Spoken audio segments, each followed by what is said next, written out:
உணர்வு கொடுக்கப்படாத ஒரு சூழ்நிலை, ஒரு சந்தர்ப்பம் நமக்கு அமைக்கப்படாமல் இல்லை. ஒவ்வொரு மூச்சிலும் உங்களுடைய உணர்வை கவனிக்க வேண்டும். இப்பொழுது நல்ல வாழ்க்கை வேண்டும் என்ற அந்த உணர்வு, இதைவிட எனக்கு சிறப்பான வாழ்க்கை வேண்டும் என்ற அந்த உணர்வு,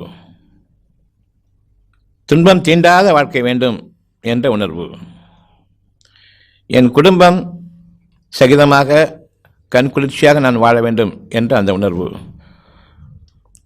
பகல் நேரங்களில் என்னுடைய குடும்பம் எனக்கு அவசியம் என்ற உணர்வு, நான் வீட்டை விட்டு வெளியே கிளம்பும் பொழுது பச்சிளம் குழந்தை என்னுடைய குழந்தையை விட்டுவிட்டு செல்கின்றேன், மனம் பூராவும் அங்குதான் இருக்கிறது. என்னுடைய குடும்பத்தில் சில பேர் குரல் சரியில்லை, மனம் பூராவும் அங்குதான் இருக்கின்றது. சுகமான ஒரு சூழ்நிலை, இதை விட்டுவிட்டு செல்கின்றேனே, மனம் ஏற்கப்படுகின்றது. கண்டவனுக்கு வேலை செய்யறதுக்கு போறேன், எவனுக்கோ வேலை செய்ய போறேன், தேவையா என்ற அந்த உணர்வு இருக்கின்றது. ஆனால் கவனிப்பதில்லை, எதையுமே கவனிப்பதில்லை. இதுதான் வாழ்க்கை, இப்படித்தான் என்று நீங்கள் செல்கின்றீர்கள். வேதம் ஓதப்படுகின்றது. உங்களுக்கு தேவையானது வீடு. வீட்டை உங்களுக்கு அமைதித்தலமாக ஏற்படுத்தியிருக்கின்றேன். இறைவன் இப்பொழுது உங்களுக்கு ஓதிக்கொண்டிருக்கின்றான், நாம் கவனிப்பதில்லை. உங்களுடைய வீட்டை உங்களுக்கு அமைதித்தலமாக ஏற்படுத்தியிருக்கின்றேன். வேதம் ஓதப்படுகின்றது, கேட்கின்றேன்.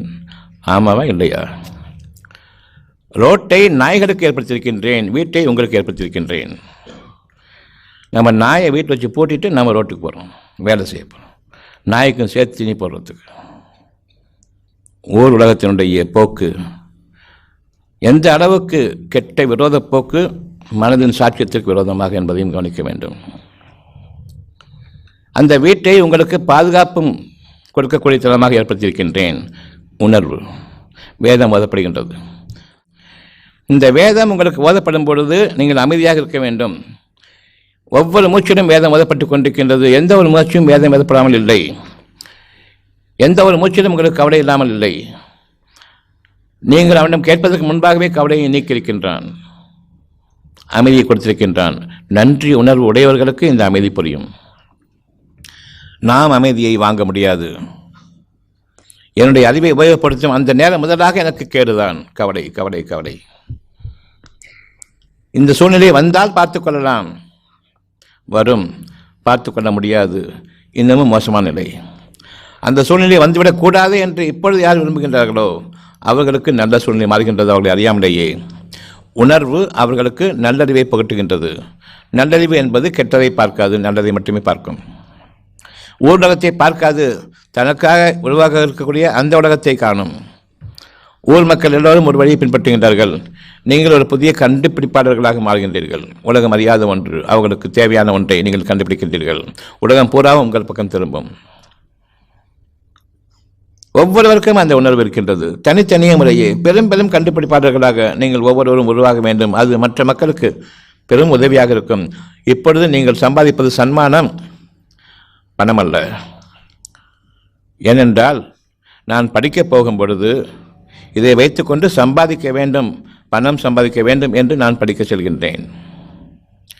நான் ஒரு கண்டுபிடிப்பாளராக இருக்கும் பொழுது இதனை நம்பி என்னுடைய மனம் செல்லவில்லை. உங்களுடைய மனம் உங்களை அறியாமலே ஈடுபடுத்தப்படுகின்றது.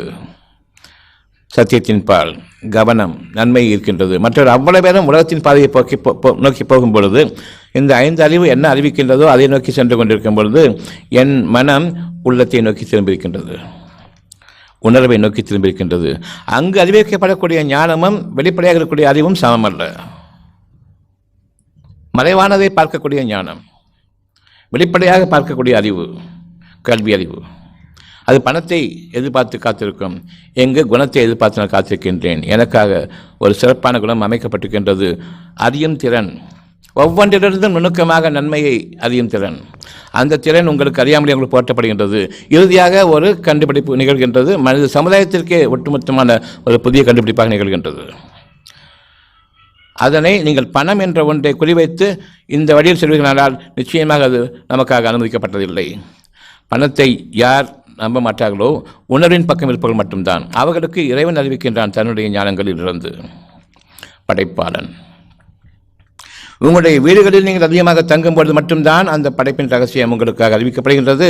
காரணம், அது அமைதித்தளம், உங்களுடைய பாதுகாப்புக்குரியது, உங்களுடைய தனித்தன்மைக்குரியது, உங்களுடைய கண் குளிர்ச்சியான குடும்ப அங்கத்தினர்களாக நீங்கள் வாழ்வதற்குரிய அந்த அமைப்புக்குரியது.